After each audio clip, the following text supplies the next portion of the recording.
Chapter 1. Whisper Hollow, Tennessee. The October sun warmed the Blue Umbrella's office. A pool of light washed over Jade's paint-chipped desk and the box of ruby-red invitations shoved against the windowsill. "Here you go, Liz. $85 for your aunt's antique bread box." Jade pushed the box out of the way so she could grab the check she'd printed for her customer, exposing a solitary, displaced red invitation. Beryl Hill, Prairie City, Iowa.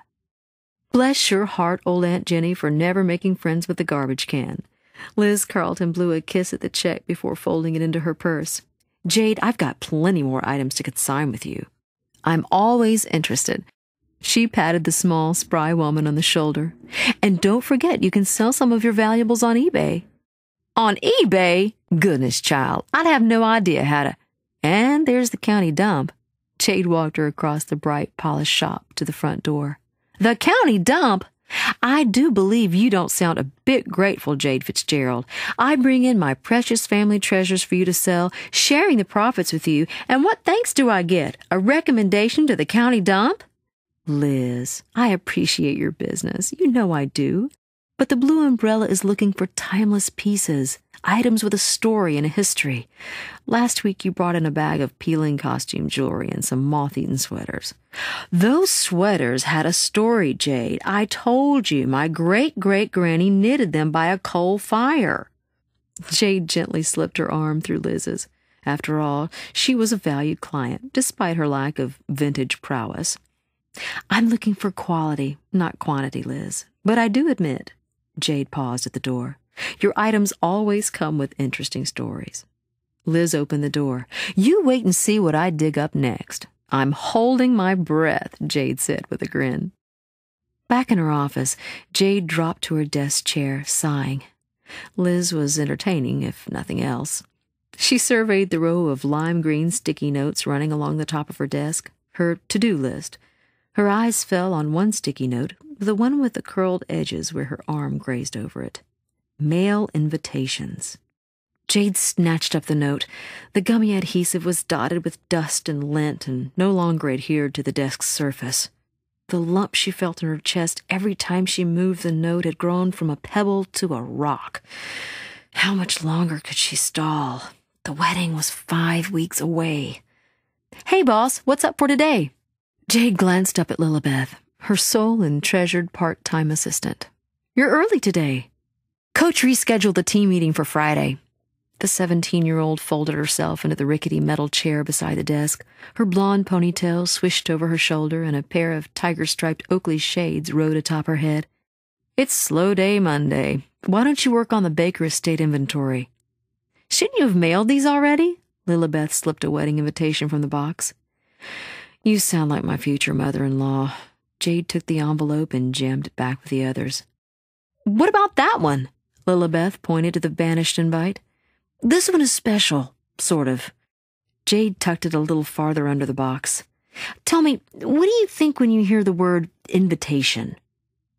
"You're invited, I guess," Lilibeth shrugged, making a face. "Come to the party. We want to see you."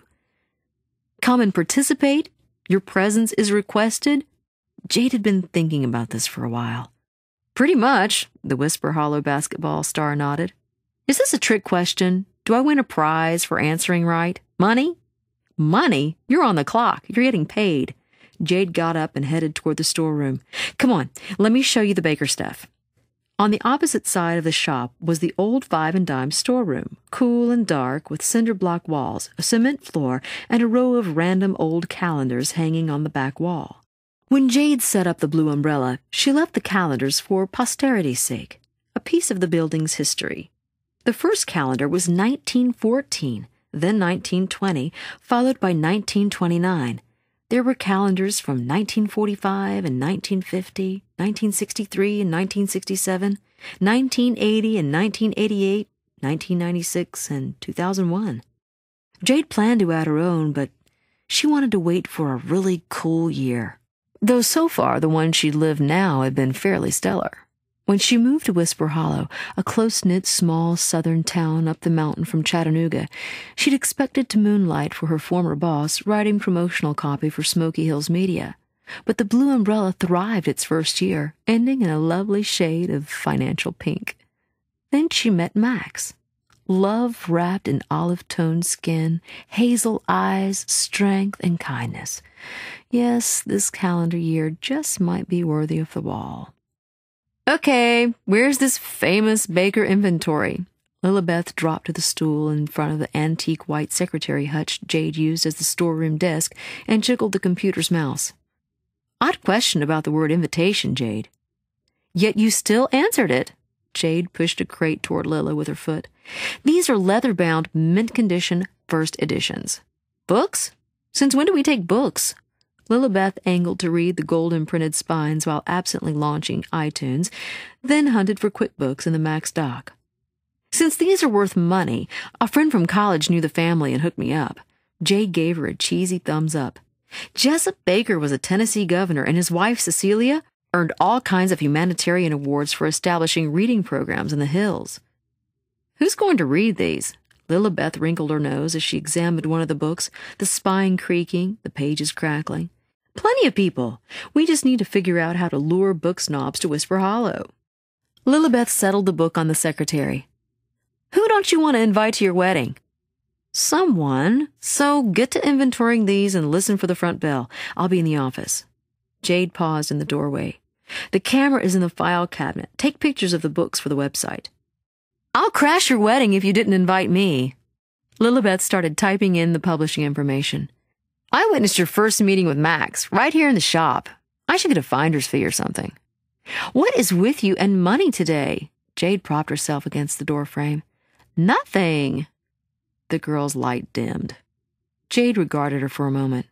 Hey, if you need to talk, I know. On her way back to the office, Jade checked the shop for customers. It was quiet, like last year this time, and she welcomed the reprieve. Gave her time to catch up from the busy summer, scout out new inventory avenues, advertise for new consignment clients. It wasn't like vintage merchandise came with manufacturer sales reps. Jade stood by her desk and scanned her sticky note to-do row. Call Hannah Swift about exhibiting at February's County Home Antiquing Festival in Nashville. Upload new images to website. Call Eileen to pick up her consigned items. Dress fitting at 2 o'clock next Monday. Set appointment for trial wedding hairstyles. Pick up prescription for Max's bag. Mail invitations. She couldn't get past mail invitations. Not today. She'd been ignoring that particular note, despite her future mother-in-law's constant, please mail the invitations. Beryl Hill, Prairie City, Iowa. A snort resounded from under her desk. Jade took her seat to peek underneath, nudging the sleeping dog with her foot. Wake up, Roscoe, and give me some advice. The sprawled-out German shepherd lifted his head, viewing her with his one good eye. Jade flashed him the red invitation. Do I invite her to the wedding? What would you do if, say, dogs got married? He exhaled, tucked up his paws, closed his eye, and dropped his head back to the floor. And after all I've done for you? Jade tapped his belly with her foot. Don't expect me to share my pizza crust next time, buddy. The threat carried no authority, caused no shiver of trepidation. One wink of his big brown eye, and she'd hand over a whole slice without hesitation. Okay, Roscoe, how about this? Heads, I invite her, tails, I don't. Jade fished a quarter from the stash she'd kept in the middle drawer's paperclip slot. Lift your head for, well, heads. Wag your tail for tails.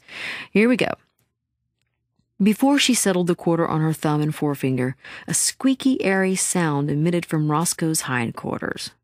Oh, dog! Phew! Jade fired her rolling chair across the floor, crashing into the file cabinet. Why don't you tell me how you really feel? He snorted.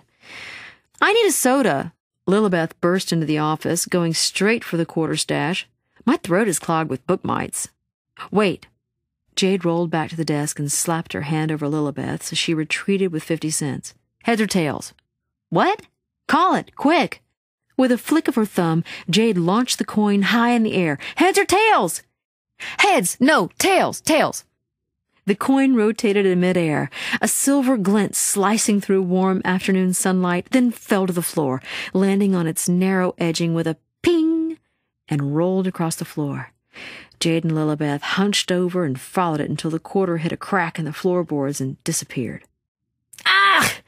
Jade dropped to her knees and slapped the floor with her palm, then thunked her forehead against the floor to peer through the dark slit.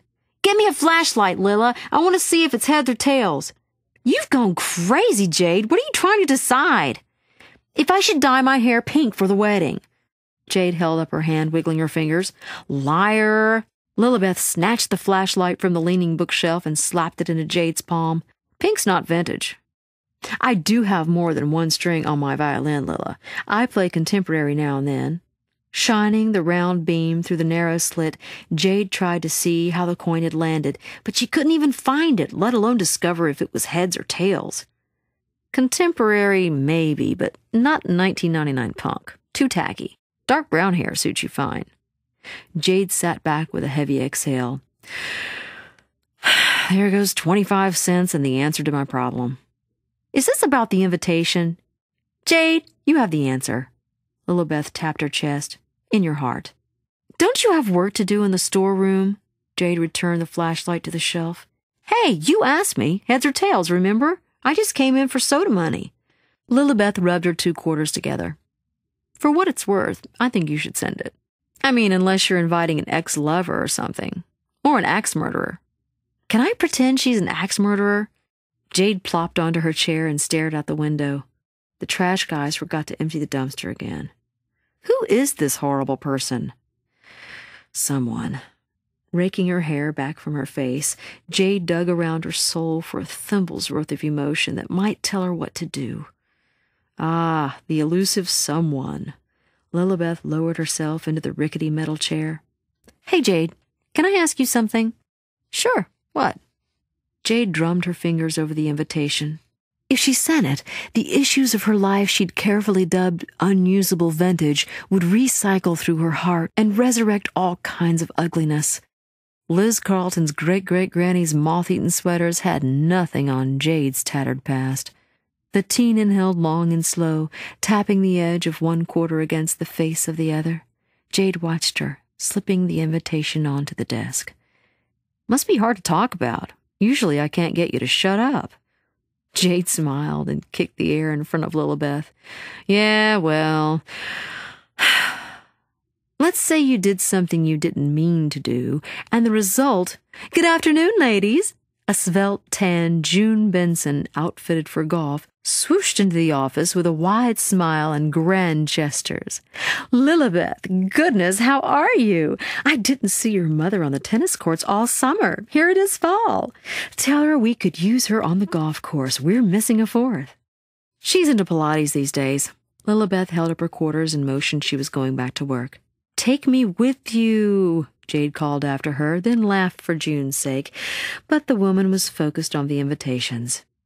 "As I suspected, these lovely," June patted the box of invitations, "unique, very red invitations are still here. We can say one thing, the envelopes will stand out in the mail. So, what do you say we mail them? Time is running out, Jade. Please let me take them. Except your mother's. You can keep that one until you decide." "I haven't told her yet." Jade wadded up the lime green sticky note. "Mail invitations." "Then call her. Land's sakes, you're a grown woman." June collapsed in the metal chair Lilibeth had just vacated, catching herself when it listed to starboard. "What will people think if your mother is not at your wedding? That I'm wise and gutsy?" June straightened the hem of her Madras golf skirt. "Or petty and childish."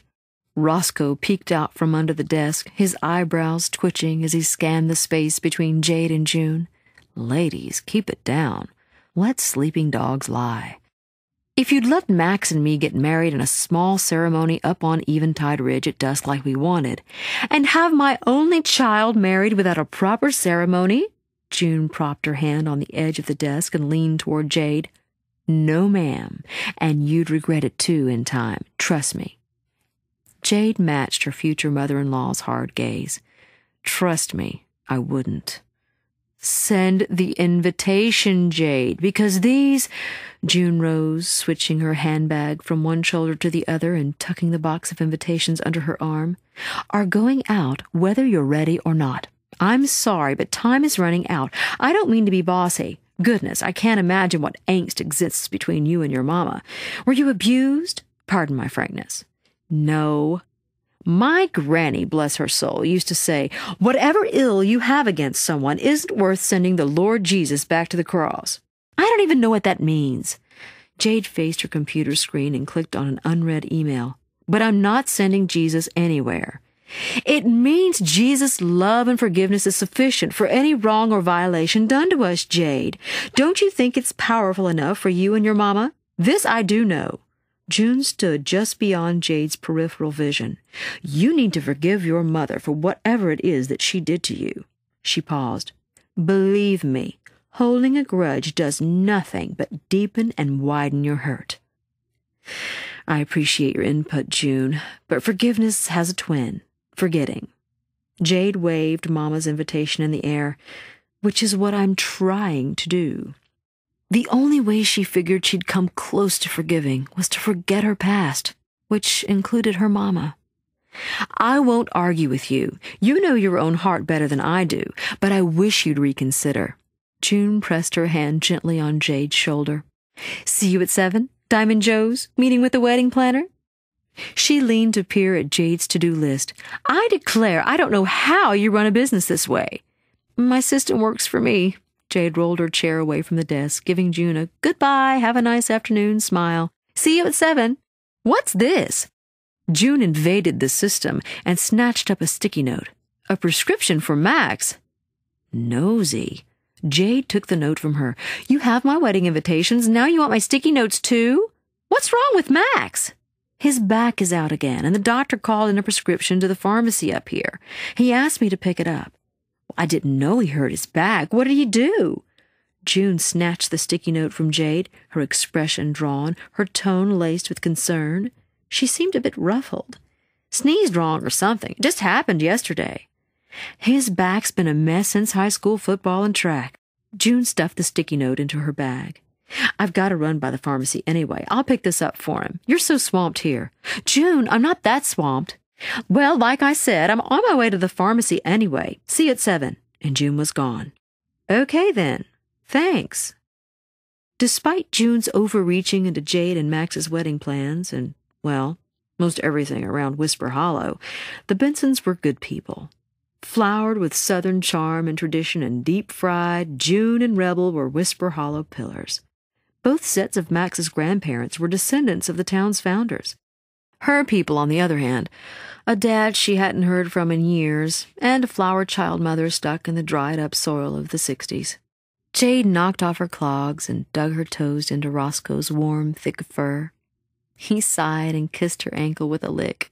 Her vision of her wedding had been a handful of friends and family gathered around as she and Max pledged themselves to each other in a peaceful, solemn, simple ceremony.